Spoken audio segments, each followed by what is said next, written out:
So how did fireworks become part of the Independence Day, July 4th tradition? Well, Europeans who made their way to Americas brought fireworks with them. It's supposed that Captain John Smith, who was saved by Pocahontas according to legend, set off fireworks in Jamestown in 1608. On July 3rd, 1776, the day after Continental Congress voted for independence from Great Britain, John Adams wrote a letter to his wife Abigail, imagining future celebrations of the occasions. Though Congress voted for the Declaration of Independence on the 2nd, it was approved, signed, and printed on the 4th. So Adams suggested these observances should include illuminations or fireworks. This is what he wrote. It ought to be solemnized with pomp and parade, with shows, games, sports, guns, bells, bonfires, and illuminations from one end of this continent to the other, from this time forward forevermore, Adams wrote.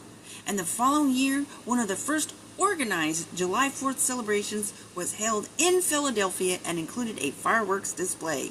The evening was closed with ringing of bells, and at night there was a grand exhibition of fireworks, which began and concluded with 13 rockets on the Commons, and the city was beautifully illuminated, a story in the Pennsylvania Evening Post reported. Another type of celebration upon the hearing of the Declaration being signed, this is told by Ron Chernow, author of Washington, A Life. The troops rejoiced upon hearing the document. The Declaration was read at the head of each brigade, wrote Samuel Blockley Webb, and was received with 3 huzzas by the troops.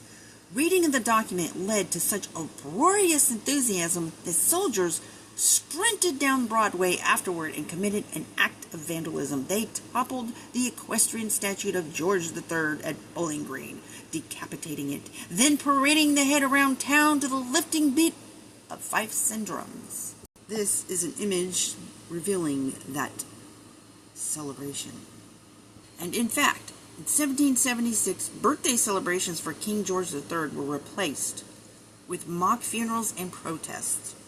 The Miriam and Ira D. Wallach Division of Art Prints and Photographs print collection of the New York Public Library, pulling down the statue of George III by the Sons of Freedom at the Bowling Green, City of New York, July 1776. And then, according to Pennsylvania Evening Post on July 5th, 1777, it read, yesterday, the 4th of July, being the anniversary, the first one, of the independence of the United States of America, was celebrated in this city with demonstrations of joy and festivity.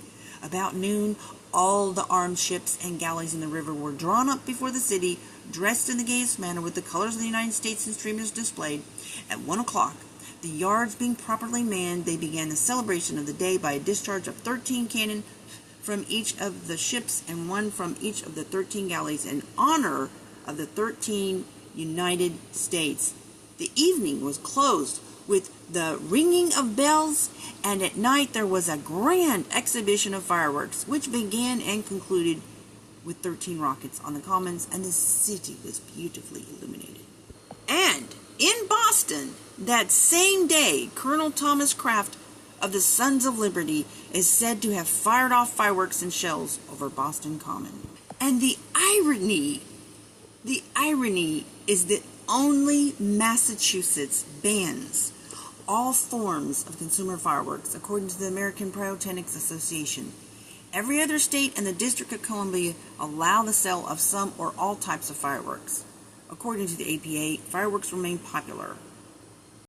I hope you have a blessed and safe 4th of July, remembering what brought the rights of the people in this nation together.